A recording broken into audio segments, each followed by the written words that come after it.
And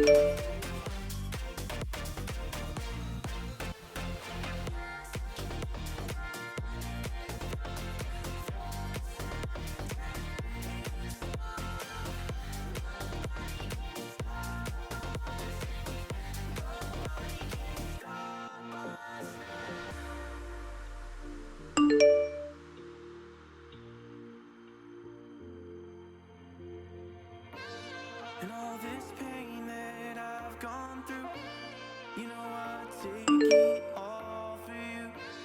Been up for days now and I can't wait until I find you next to me. Without you I am going crazy. I swear I'll find you and we'll make our escape. So just keep running from those who doubt this love.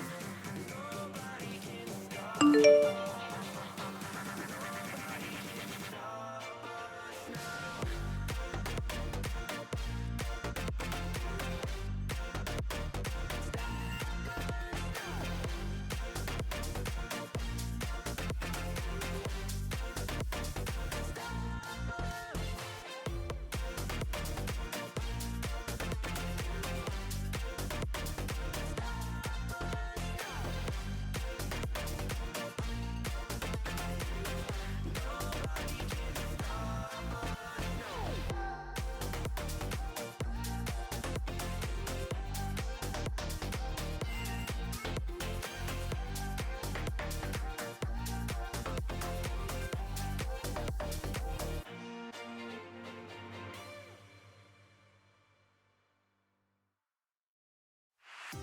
We fell out of love like shooting stars came crashing down, and we're building back up again now.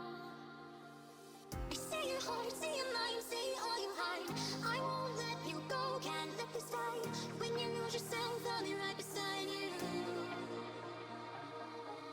I see your heart, see your mind, see all you hide. I won't let you go, can't let this fight. When you lose yourself, I'll be right beside you.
So you guys take a seat. We start in 1 minute.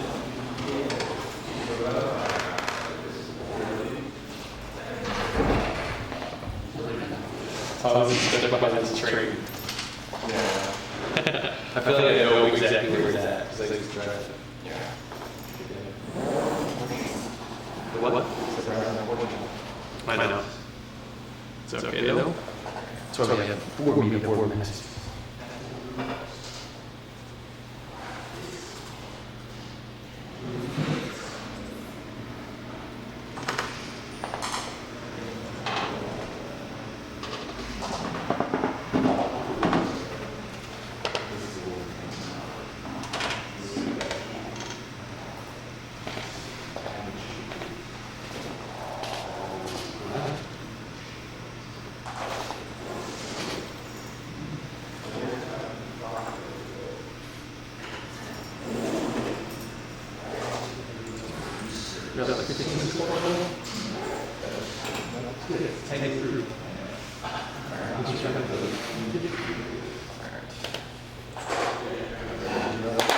Yeah, once it gets back.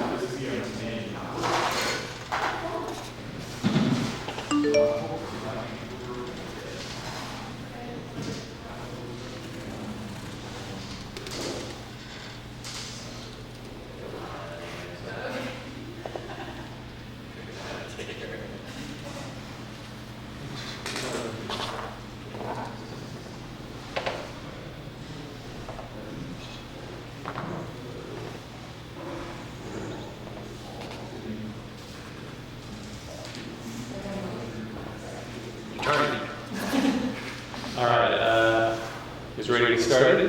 Ready. So yeah, welcome. Thanks for coming to JAMStack Denver. I think this is like our 6th meetup, something like that.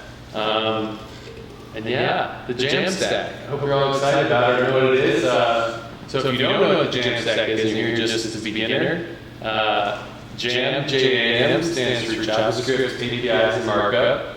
So all your front-end logic should be done in JavaScript. All your business logic or back-end logic should be given to the front end through an API that you can secure. And the markup they have in the website should be pre-rendered and served statically over CDN. That's the very short version of JAMStack. It's a very abstract stack. Uses a lot of different technologies in it. But they're fast, secure, easy for the developer, and have a low cost of scaling. So that's why I love the JAMStack. Tonight we'll have one main presentation given by Cody Confer, who I'll introduce in a moment.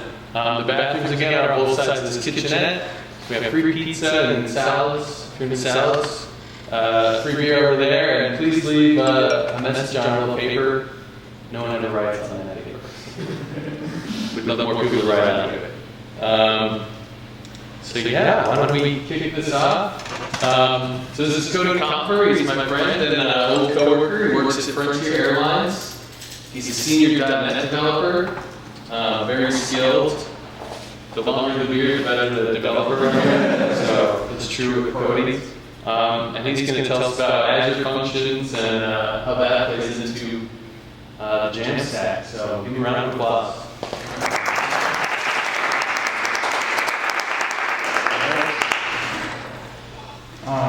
So we kind of already touched on, I'm a .NET developer, kind of focused on the web my entire career. I started out with PHP, unfortunately, and kind of saw the light, moved away from that. But most of what I do is in the web paradigm. I work mostly with .NET Core right now. Frontier Airlines is working on a project to kind of take our whole middleware serverless. The funny thing is the Azure functions we're having a little bit of issues today. So I have 3 functions up. We're running on the laptop, so we got serverless on the server over there. So we'll see if it actually runs. But I mean, we can go through the code still and kind of go through all that. All right. So the demo, if it ends up working, this URL will be at the end, but it's at functionsdemo.codeconfer.me. You can view the code at github.codeconfer.me/functions-demo. Those links will be up again. So we just start. So first off, does anyone work with server-side technologies a lot, or is everyone kind of mostly on JavaScript client side? Okay, cool. I'm going to kind of go through my process in making this demo, kind of like how I plan out architecture, what I think is good architecture, the process of what I think creates good architecture. So I'll start going through that.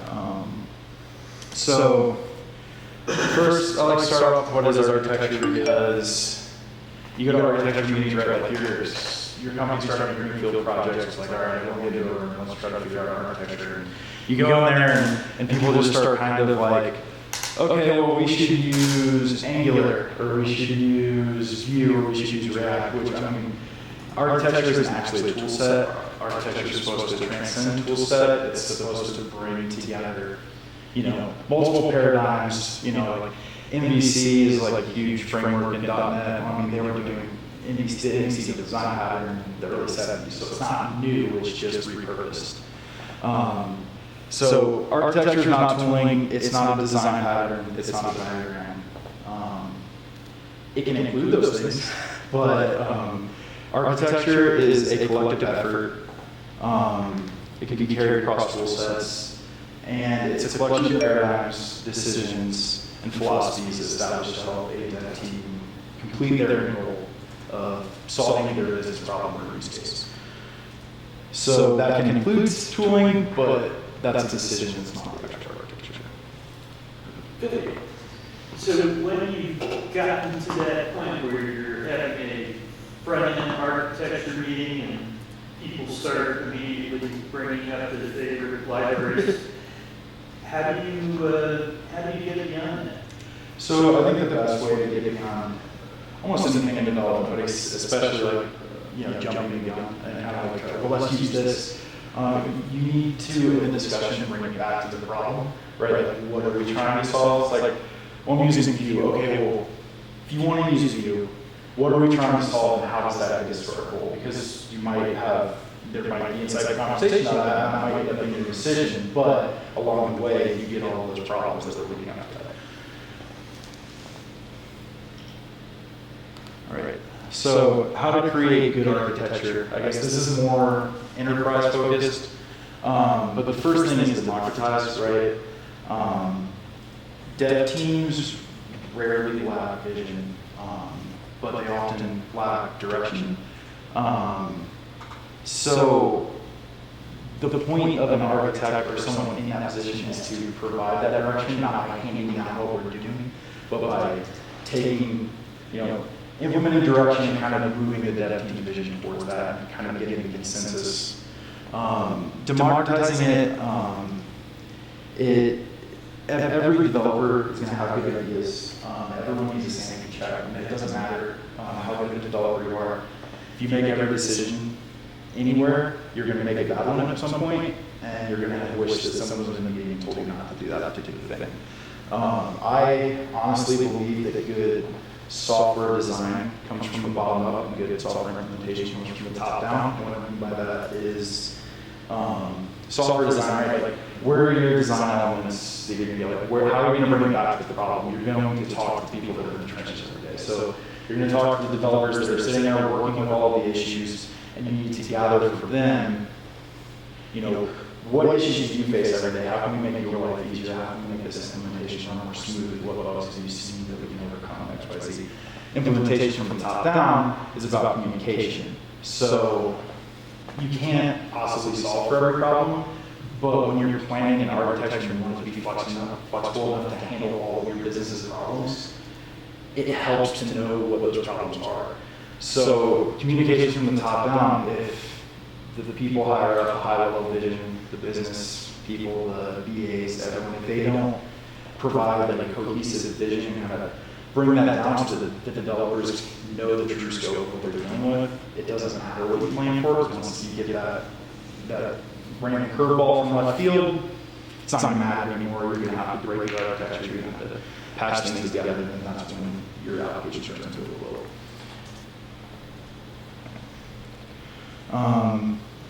I guess another thing I'm going to switch about it. Avoid optimization in design. I have a point in the next slide. Optimize for metrics. Don't just optimize because you read a Medium article. Sometimes they're right, but sometimes they're problems that's different than yours. So I'll kind of move on to the next one. And that's kind of one of the things. So creating good implementations, right? So scaffold. I don't mean like code scaffolding. I mean like when you're going through doing your logic, plan out your high-level flow, scaffold out your methods, have methods call each other, don't have methods do anything, and then start slowly building the logic. That's kind of part of the next one to iterate, right? So, and that it all ties together to don't optimize prematurely. MVP, minimum viable product, iterate, keep on that path. Don't try to solve everything in one pass.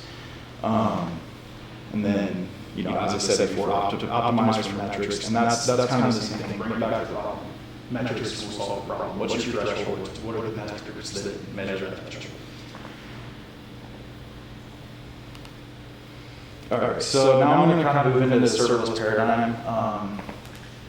I think that modern development is interesting, especially web development, because there are more frameworks coming out on a daily basis than any time before. But development is also simpler than it was at any time before, and I kind of relate that to, right, like we're in software development, we're just providing abstractions, like, we're the abstraction. I don't know what everyone's working on, but I'm certainly not working on frameworks. So I'm the last abstraction between the user and the actual technical problem. Everything that's coming out, notice like JavaScript, it's all top layer, front end facing. Like we're getting the most abstracted frameworks that we've ever gotten, solving problems that we would just have to code out before. So I think that kind of explains why everything's easier. And the fact that there's more is just, we're not solving Perl scripts or common gateway interfaces anymore. We're solving actual problems that have use cases in the real world.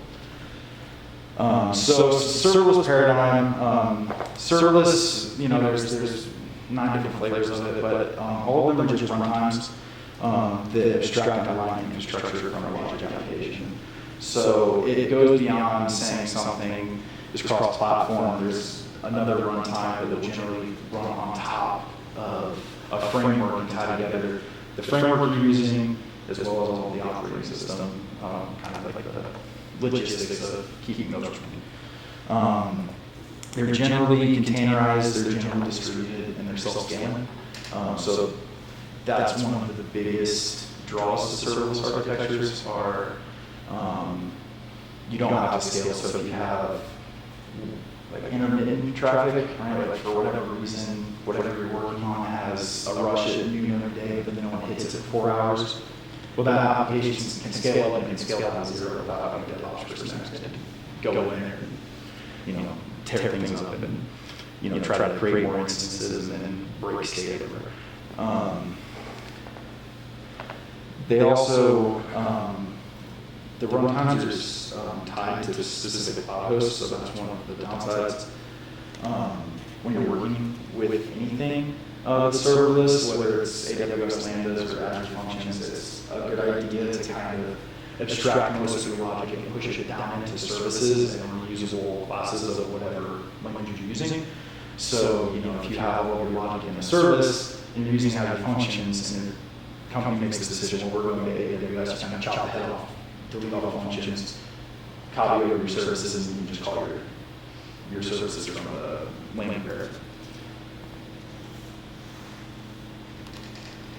So, distributed systems are systems whose operating scope is greater than a single machine.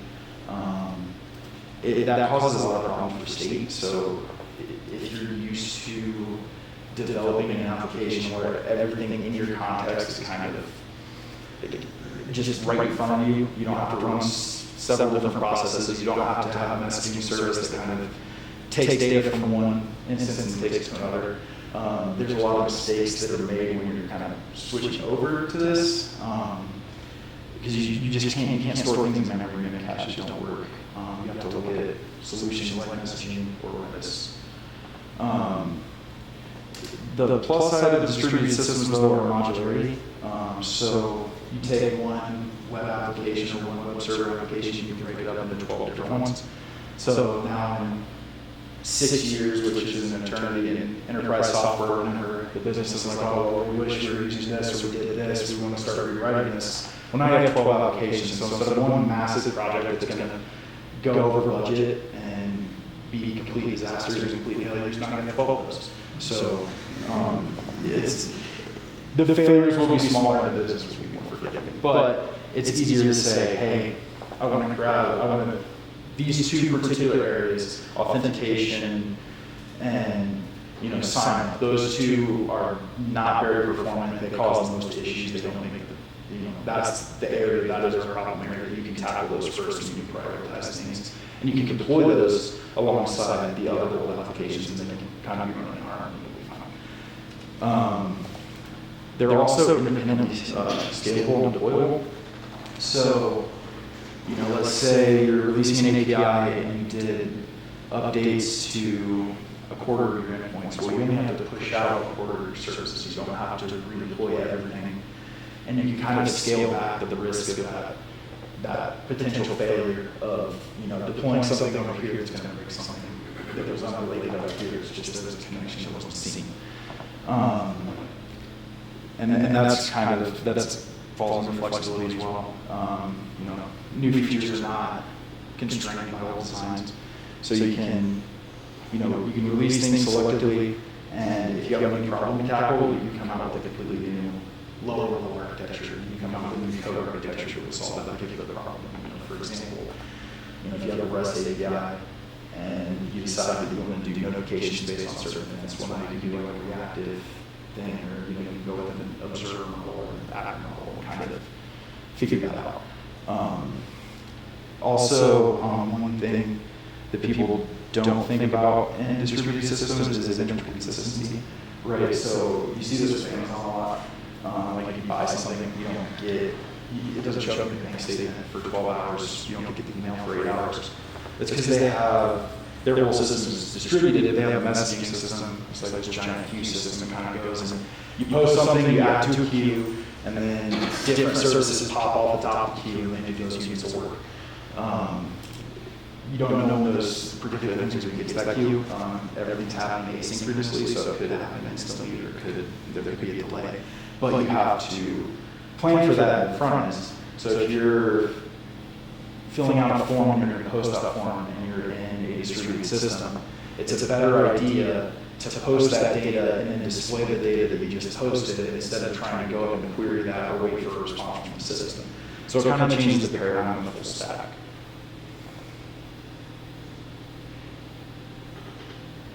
All right. So one of the philosophies that I kind of like to work with is called domain-driven design. It's in the 2003 book by Eric Evans, and it's incredibly abstracted to the point where it's still valid 15, 16 years later. But essentially, what it is a way of looking at design and trying to pull everything together into one ubiquitous language, so that as a developer, I can go up to say like a finance person or anyone else in the business, and I can say a particular term, and they're going to understand what I'm saying. It's not it's not kind of out of left field. It's not highly technical. So how that happens is you break up like this conceptual business problem into separate verticals. So first one would be a domain, right? So if you're, a domain, it depends on your system, but a domain would be like HR, right? Like if you have a new hire process, one domain would be like, what is HR doing with this new hire? What is like development doing with this new hire? Each one of those is a separate domain. Inside of those domains, there's context, right? So you have an entity, which could be anything, but that entity, what it means and its value might shift based on context, and those contexts are different between each domain. When you're designing a system, using domain-driven design, you want to first kind of lay out what domains your business problems or your use cases have, and then you want to find out what your entities are under that and what the context of each domain is. Through that, you can kind of create what's called a bounded context. So a bounded context is kind of the context of an entity within a particular domain model. Model is a software solution. It's just an abstracted software solution. It's not, in domain-driven design, model means abstracted implementation more than it means a data model. So you're trying to create this unified language for your business problem, just to kind of cohesively communicate between everyone and get kind of everyone on the same page. CQRS stands for Command Query Responsibility Segregation. It is based off of a design pattern called Command Query Separation. So a good example of this would be UX, right? So you have your getters, and then you have your mutations. You can only actually mutate data through mutations. That follows Command Query Separation.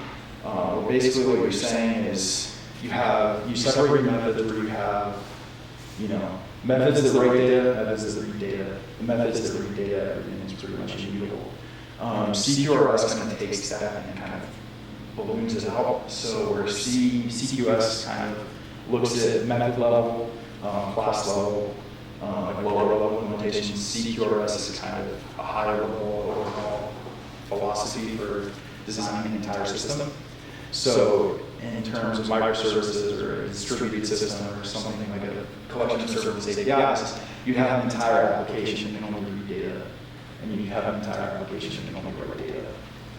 What that does for you is when you're going out into deployment and you're trying to be scalable, right? Like anytime you write an HTTP request, you're writing gets more often than anything else. You post data a few times, but there's dozens of gets on each page. So if those are separate, you can now put your gets in 12 regions. You can kind of spread it out over where you have that highly redundant and highly available, and then you can kind of pull your posts back.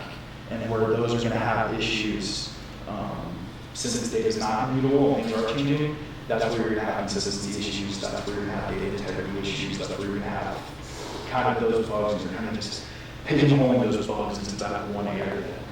So you know, okay, something changed, I sent a request that changed, well, everything in my queries are immutable, so I know that over here I have an issue in this particular area, and I know exactly where we're going.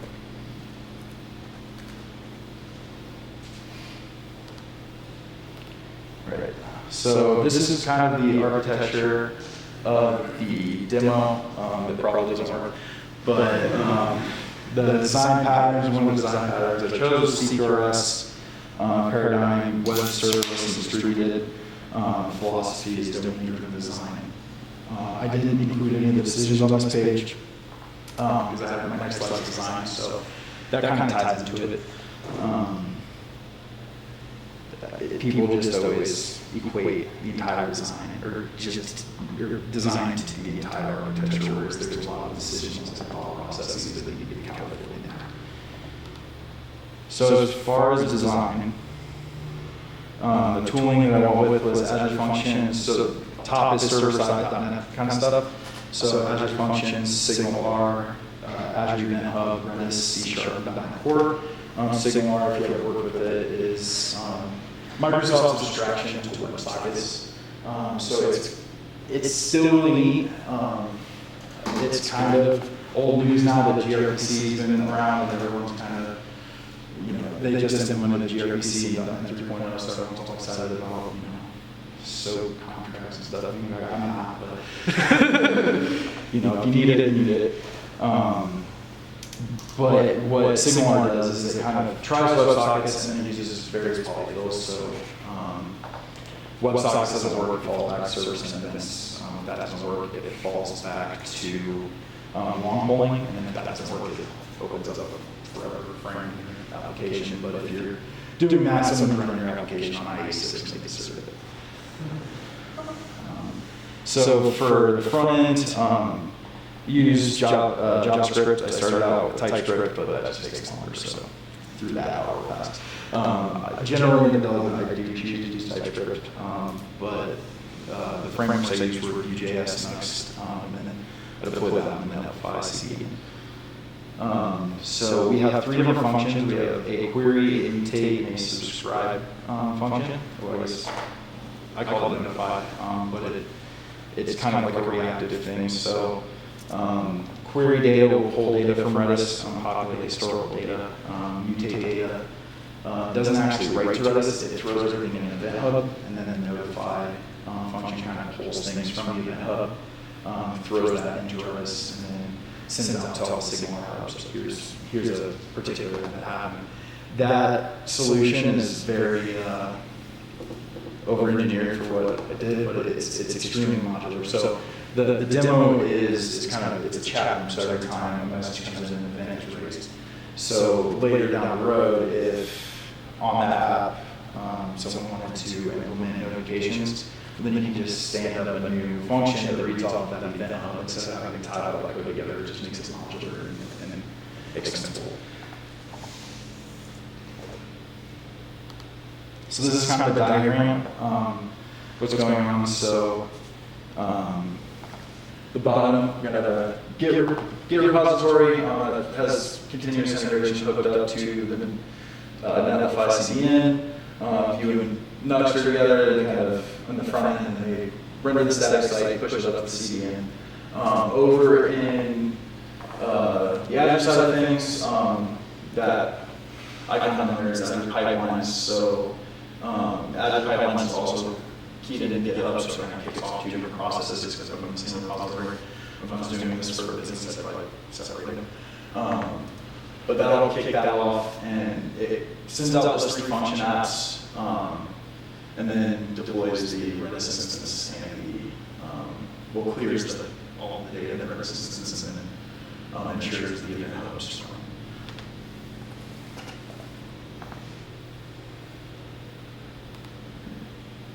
So first I'll answer any questions, and then I'll kind of pull up and see if my demo is actually working now. But yeah, does anyone have any questions? Sorry, you said you could kind of polyfill WebSockets and poly. Is that the brand number that you're using for that? Yeah, so it's called Signal. It started out pretty heavily tied to .NET Core or .NET Framework and MVC, and it was already on top of jQuery. But now it's actually in the package, so you can pull that down.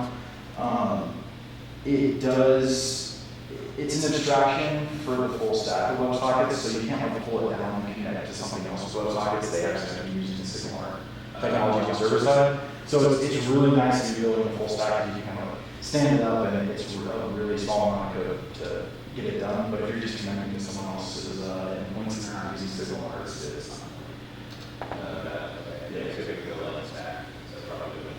yeah, it's kind of Signal is kind of carryover from days when Microsoft was trying to do everything in the world development-wise, which is the only reason I still use Microsoft, because they decided to go open source and actually start contributing things to the community. But yeah, Signal is just kind of one of those. Enough people use it that they can't kill it, but it's still kind of not. Yeah. Yeah. I mean, it's great. Like, you have the whole stack and put it in there. I don't have any complaints about it. It's just the whole Microsoft back when web was big. They had a library called Unobtrusive Ajax, and it was the most obtrusive thing I've ever used. But yeah, so I'll try to pull up the demo. If it doesn't go, we can kind of look at the code a little bit.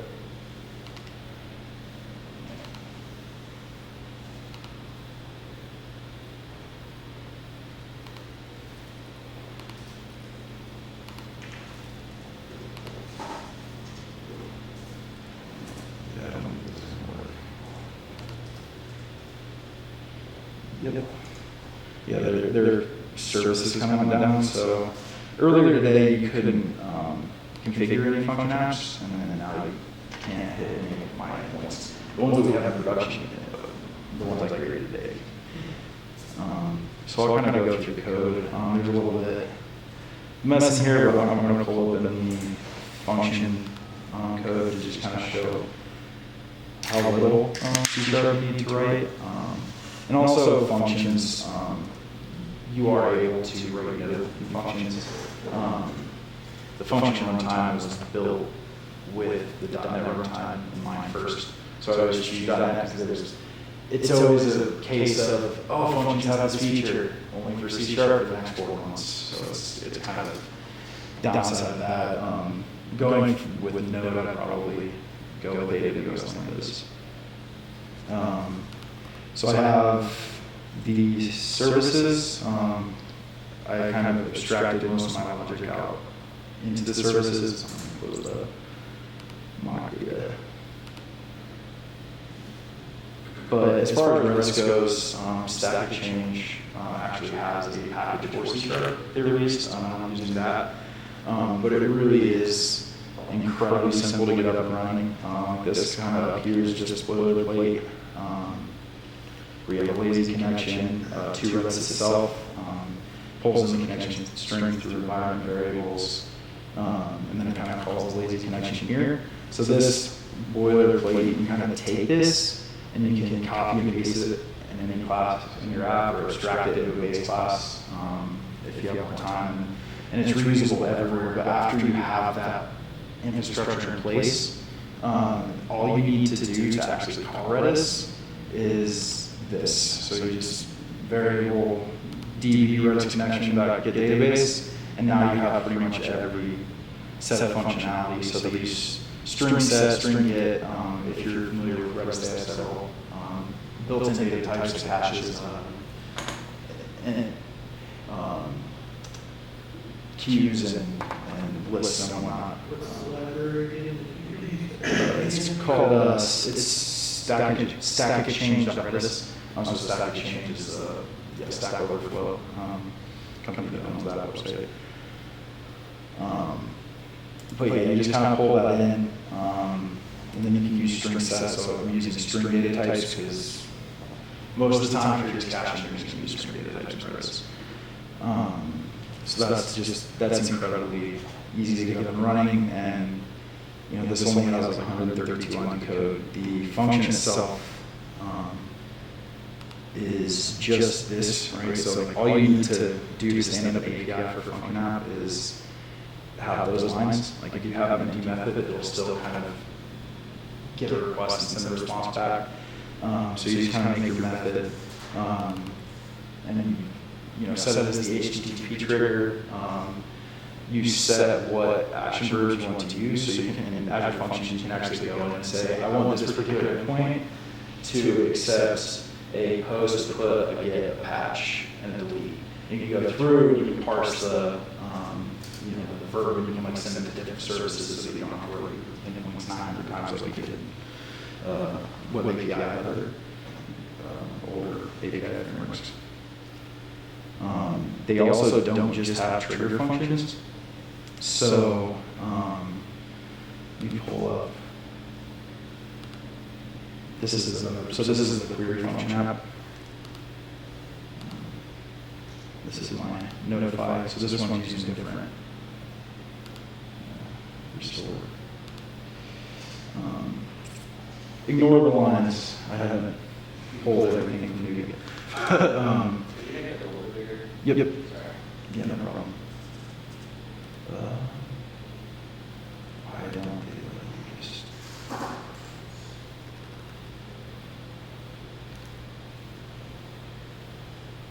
Oh, is it an arrow button? I see.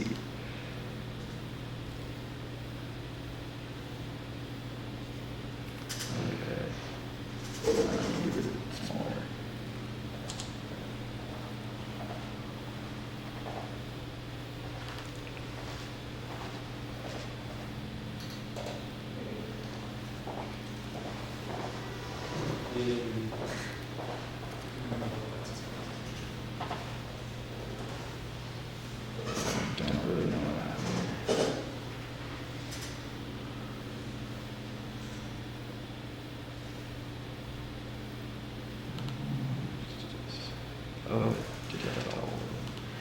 And it'll probably persist through restarts because that's how it works.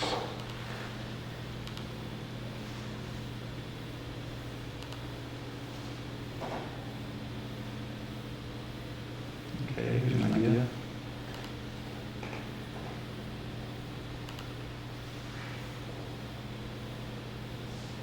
I'll go through the interface that makes sense.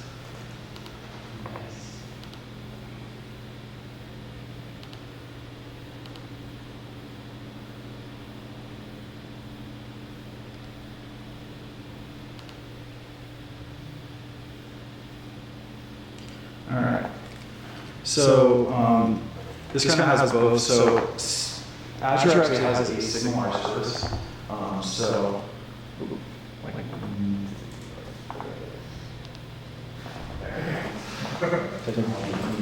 Why did I choose this career? McDonald's was accepting applications on my head over.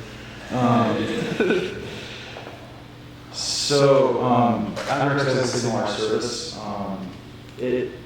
They have a free tier as well. So if you're building an application, kind of like a personal one that's not going to scale that much, you can deploy a SignalR serverless service, and essentially it just kind of stands there, and you can invoke it with functions and say create this hub, push this hub, but there's zero configuration. You stand up the service, and it just kind of works.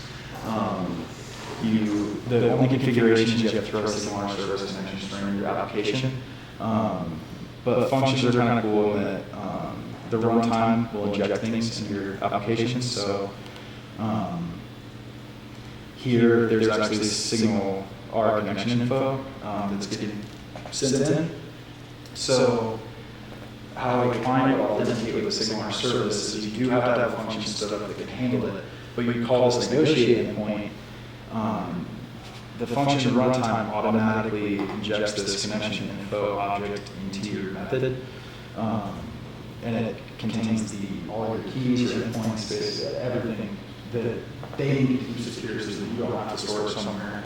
They send that in, and then you can simply return it, and then you can use the information from that endpoint to have your client connect with the SignalR service. And down here, you can kind of see this is the event hub trigger. So this endpoint you can't actually call HTTP, but every time it detects that there's a new event hub queue, it wakes up and kind of runs everything. And I have this SignalR thing like injected here. So it's a collection of messages. So basically, this is a collection of, I'm not sure what the timeline is, it's like a collection of the last hour of messages. And through here, all you have to do in that collection is actually add the SignalR message itself. Target is this is actually tied to a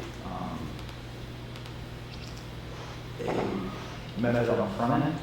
So you have in your client, you write, add messages, and then every time your client receives an event from SignalR with that, it automatically runs that logic and passes through whatever data you would want. And then here, we just kind of pass through the message. But yeah, they have HTTP triggers, event hub triggers. You can queue off changes in Cosmos DB, which is their cloud-based NoSQL database provider. But yeah, does anyone have any questions? Cool. Are you only sending out one kind of message? Here, I'm curious to know what happens if you have multiple. so with SignalR, so with the event hub, you can define multiple event streams in Event Hub. So I'm only tied to one. So here is, this is an hub trigger. I call my event hub messages. But if you create a new one, you just change the string and it kind of keys to the different names. So if you have 5 or 6 different streams of events that are coming through, or if you have like event hubs are really good for IoT, so if you have a bunch of sensors around trying to aggregate data before we send it to a synchronous application, you can kind of use an event hub to pull that all together and aggregate all that. You can put this message as, this particular key here, key off those different strings. For Signal R, they use the concept of hubs. It's kind of the same deal.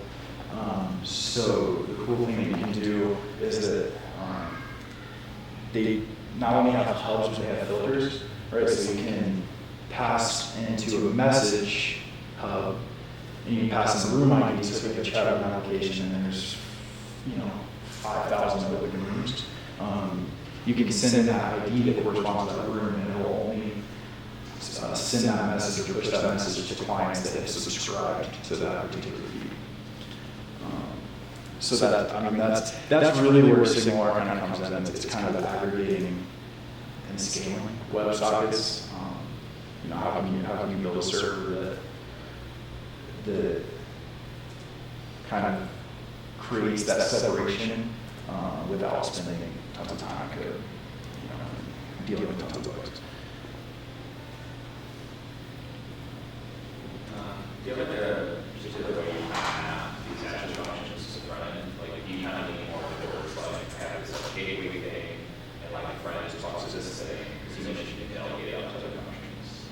Like, do you kind of follow that approach? Or do you kind of like have like this front end flow talks to this function, this front end flow talks to this function? Like, is it like a mapping or like a rule that kind of follows that things up? I don't think there's like a one size fits all. It depends on the paradigm, but if you're just doing like the standard REST API where you're just like grabbing data, it's querying a database, maybe using some transforms and sending it back, I map those based on the domain driven design and pull back to that and I map things out in domain areas for business. So for example, right now, Frontier Airlines, we're doing middleware, so when you think about the flow there, you're buying a plane ticket, you're going to buy bags, you're going to buy seats, you're going to buy like extras or whatever. Each one of those is its own domain area, so the bags function is a seat function, and those will kind of handle those particular domain areas. But if they're more complex scenarios, kind of like I said before, IoT, right? You don't want to have something that's going to ping your function every few milliseconds because you'll end up with huge bills. I mean, serverless, so consumption all based. Azure functions are actually very, very cheap. The first 1 million requests are free, so you can kind of stand up something on your own. It's free, or they charge you is storage. So if you have a function, then you can store it. But as far as like getting back to your question, things like IoT, like you wouldn't want those to call those endpoints directly. You probably want to have a set of functions where your front end client could hit those, and then that would kind of go back and hit a data set, and behind that data set, you'd have another set of functions that were reading off of that data and putting it into some sort of cache where past that, those functions can actually get that data. And you can provide some sort of consistency, right? You don't have to update that database. You can say, besides the event triggers, there are also time triggers. So you can say, yeah, we get one new sensor request every 3 milliseconds, but this thing wakes up every 15 minutes, aggregates all of those, takes the average, and pushes that to Redis, and that's where clients get it. So it just kind of depends on the paradigm. I think that the best thing to do is probably make too many functions, because it's hard to get them to communicate with each other, but it is a lot easier to smoosh it together than it is to pull two apart. I mean, obviously that's what they software, like you're taking one class and trying to pull it apart, or it's usually the same. But it just kind of depends. And it's really, you want to lump, because it's self-scaling, right? So you could have 900 instances of one function if you're dealing with a Twitter-sized, traffic load. So you want to kind of group things that are hit often together, and then things that aren't hit as often together, because then you kind of get the cost savings. If you kind of set it so that every function app has one like a particular high availability call, not every single one of your functions is scaling like crazy for that reason. So you kind of want to keep things that are going to scale the same together.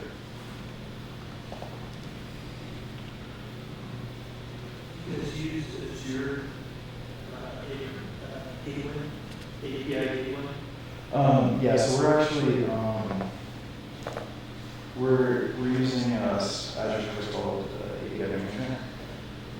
It's a glorified proxy server. But what that does is, you have all these. I think right now we're in the middle of development, so it's growing. I think we're at like 14 function apps right now.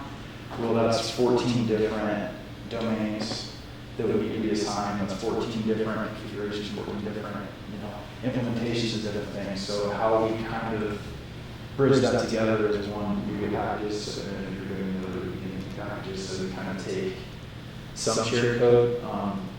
It's an anti-pattern to share models between microservices, but no one said anything about sharing interfaces.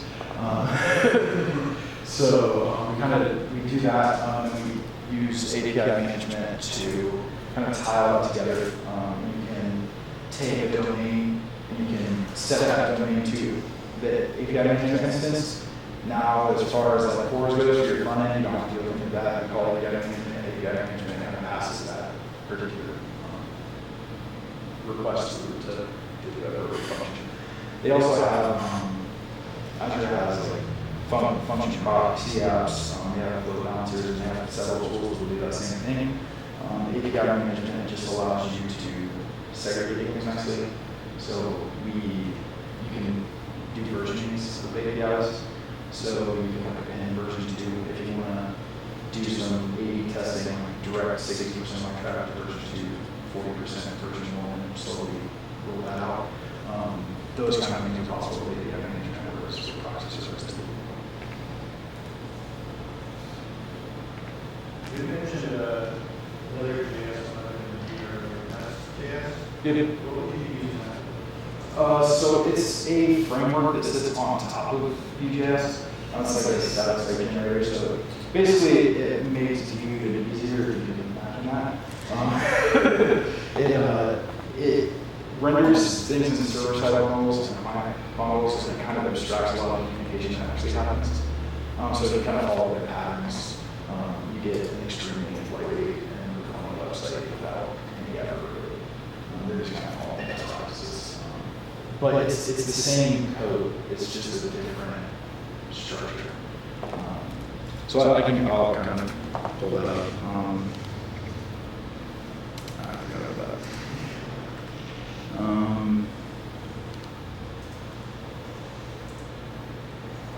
Yeah, inside of the client code, they kind of just lay it out into these. So you can throw your components, lay out some pages in there. Layouts are generally styling. Something that's kind of larger than a page. They can be any size, but the layout, generally, you're going to want to handle different elements on the page or styling. The page is kind of like where you are, like page to page. And then components are obviously, well, there's just components that are a component that it doesn't need any of the Linux added syntax or functionality, you can throw those in there. But for like store, right, so like instead of writing a Vue store or Vuex store, you kind of just do this export mutations, and it'll take every single one of your modules, like I'm not naming anything here, next to it will report first, and I have one called root, didn't name anything, but it'll automatically go in there, take the mutation constant, the action constant, and everything, pull that into a root module, that's called JS file root.js, and then provision those appropriately. So it's just less code, and you get the same output, the same functionality. It can get frustrating because it makes life really easy until you don't know what particular paradigm fits for your particular problem. I'm this sort of developer that I like automatically examining, so I've run up against a couple of those, but there are some like really just complex things that just work out of the box there. So one of the cool things about Nux is they have the concept of middleware. So you can put inside of the middleware folder, you can put JavaScript, applications, the example we provide is like authentication. So you can pull in the middleware into your components and say, hey, check authentication first, so you can run that middleware object before the page actually renders. So it's more secure in that regard when nothing's actually being rendered.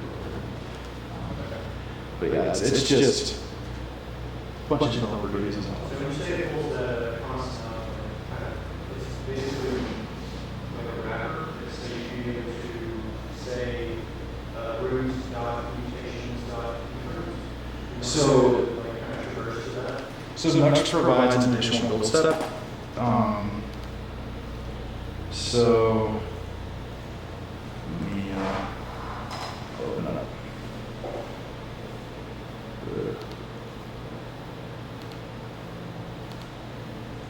The only reason I use PowerShell core is because it's on that blue background.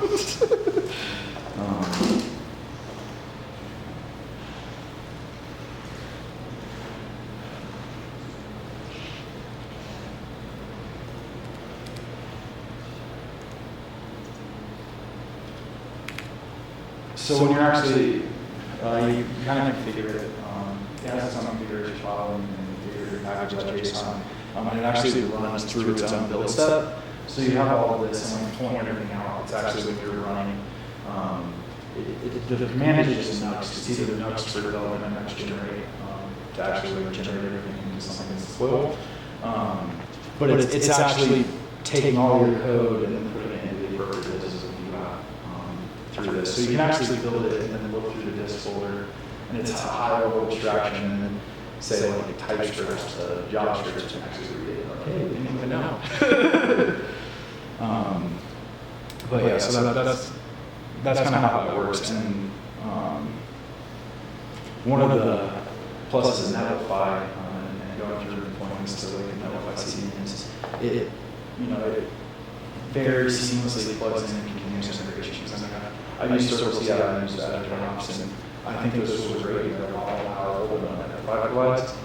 But if I did that for a personal project, I would be banging my head against the wall for just the longest time. Whereas Netlify, you're just like, sign my GitHub, look at this repository, look at master branch, and it just figures it out. And you just put one command, and for me, it's just that npm run Nginx that and then it will just compile everything, propagate it up to CDNs. And Nux is nice for that because this content remains static, so when we put it on CDN, it's not giving me logic that it would be able. Anything else?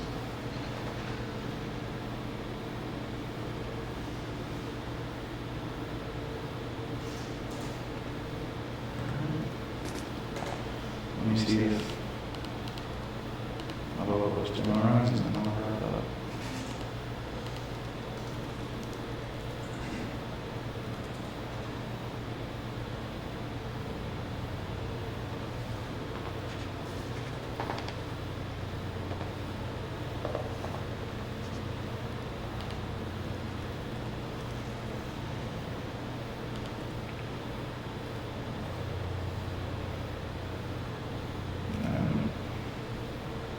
Oh wait, it worked that time.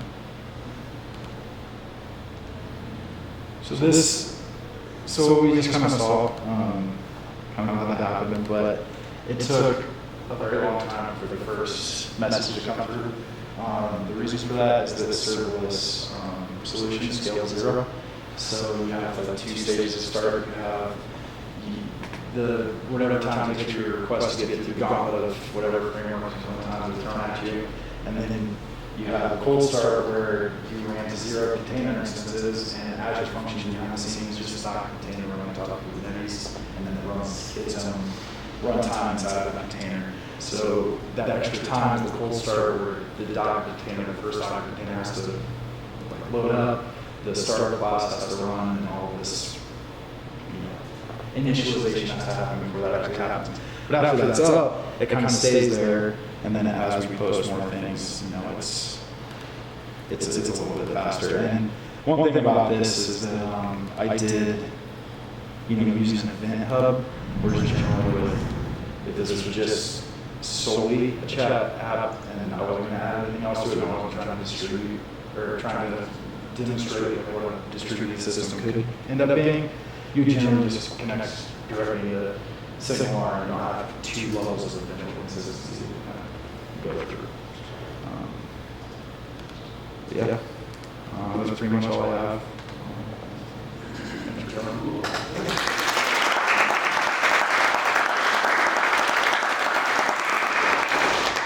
Can you explain more what this app is like doing, what its purpose is, and why you built it? So what this does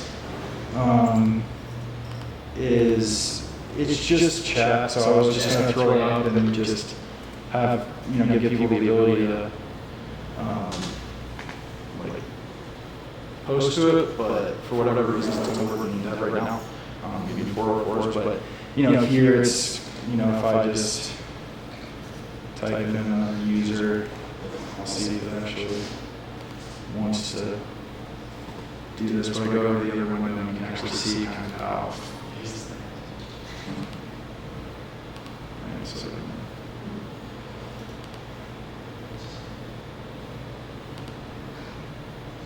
Cody, are these messages encrypted or unencrypted? Do you have the option? They're not encrypted, but you have the option. Basically, I can kind of go through. So basically, I'll kind of explain this in code. There's a putting this data in Redis or putting it to the hub, the serialization setup has to happen. Generally, it's just getting an array of bytes that are UTF-8 coded. You can, in that step, do that encryption, but I don't know a way to handle like storing your keys and everything without manually implementing all that. I'm sure there's a way.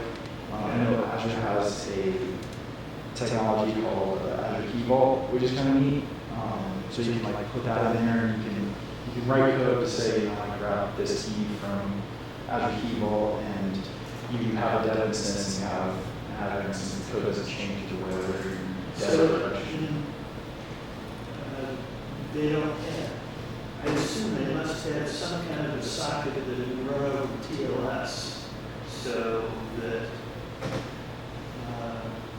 once you established a session, you would be encrypted both ways. But I don't know whether it works that way. Does it not? I'm not sure if Signal might be able to use Signal for that service. I know functions you can't because they have their own time and handling everything. So that might be the case to go with like more traditional with that. But the Signal service might provide that. I was thinking Signal specifically.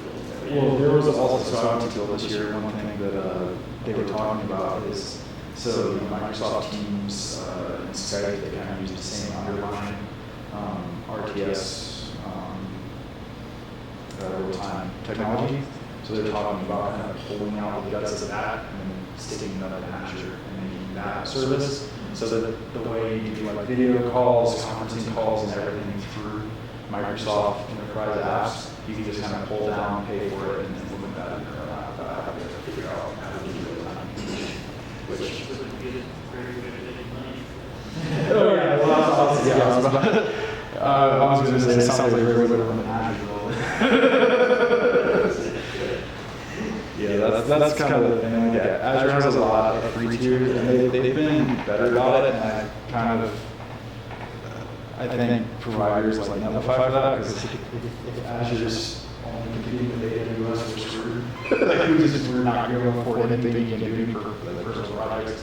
But a lot of the cheaper free tier, like more geared towards personal project solutions are coming out. So this year is when they upped functions to 1 million free requests, as well as you can actually stand up a free Linux app service. So you don't need the full server, but you can write any. It's a Linux app service that runs on Linux web server. You can deploy it, which is kind of nice. But obviously, you have your scalability, your scaling Linux. Once it hits a certain number of requests, and you either configure it to shut off or start paying. But it's not bad. I don't think I've ever spent more than $5 or $6 an hour. But also not good. That's for personal projects. You start looking at enterprise stuff, and that's when you can start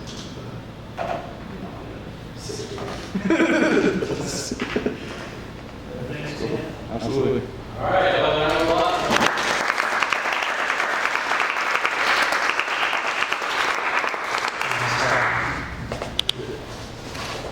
So that's it for presentations this week. We usually have a lightning talker. So if any of you guys want to give a presentation, come talk to me. Zach Brooks over here. Thomas Randolph over there. We're the three organizers here tonight.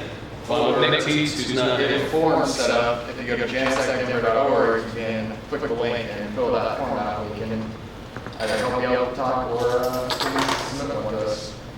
Yeah. So thank you guys all for coming. I'd like to thank Co-Talent for the venue. They're a recruiting agency, so if you're looking for a job, technical job, talk to them. They provided free beer as well, so that's sweet. And then Frontier Airlines provided the food. A few Frontier Airlines did us here. They provide the food for us. That's good. What else? And yeah, we're going to stick around here until around 8, so feel free to mingle and drink more beer. Thank you guys for coming. If you're interested in .NET and learning more about it, there's a meetup called .NET Open Source, .NET Core Open Source. I would recommend that over standard .NET meetups because you get a lot of old enterprise and banking government focused stuff there, whereas the .NET Core Open Source is kind of focused on the new and cool things that are actually happening.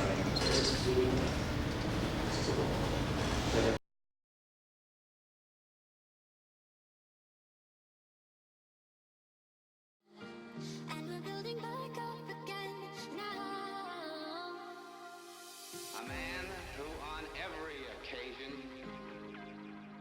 has given